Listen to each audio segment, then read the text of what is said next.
today I will be portraying the monologue of Doña Victorina.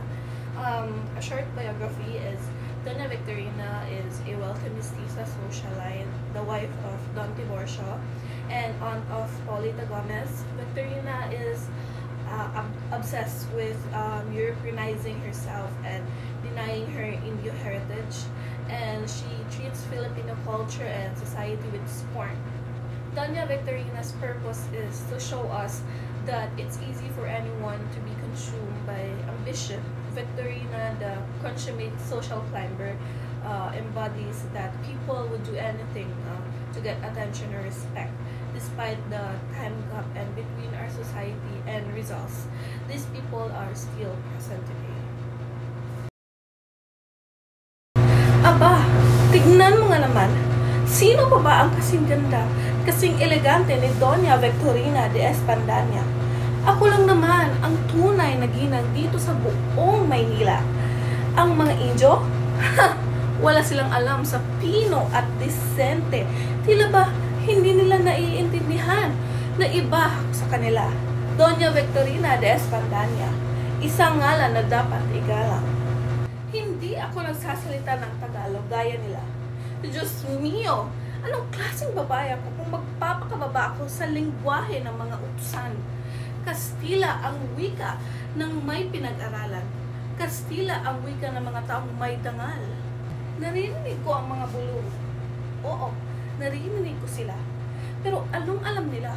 Inggit lang yan. Inggit sila sa aking asawang Kastila, sa aking mga kasuotan, sa aking mga kilos at pananalita. Ako ang ehemplo ng isang ginang na may dugong banyaga. Hindi ako basta-bastang Indio. Teka. Bakit ko naman pakikisamahan ang mga Pilipinong hindi man lang marunong maglakad ng maayos? Hindi marunong humawak ng abaniko? Hindi. Piningo ko ang sarili ko. Ginawa kong marangal ang aking pagkatao. Dapat ako sa Madrid, hindi sa bayan ng mga hamak. Ngunit, bakit ba si Don Tiburcio ay parang laging natatago sa akin? Para bang multo kong kumilos? Natatakot ba siya sa akin? O nahihiya? Ako ang nag-angat sa kanya sa lipunan. Ako ang dahilan kung bakit siya may pangalan ngayon. At ngayon, tila ba, ako pa ang may kasalanan? Tumatawa kayo? Ikaw, tumatawa ka?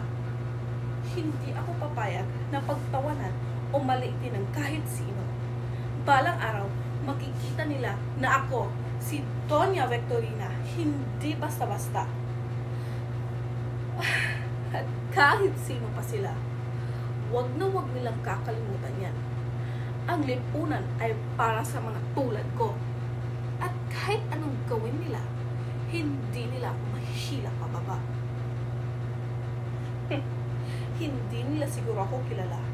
Ako si Doña Victorina at walang makakapantay sa akin. At ikaw, hindi ka magiging isang ako. Dito ka lang. That's everything in this video. Thank you so much for watching. Bye!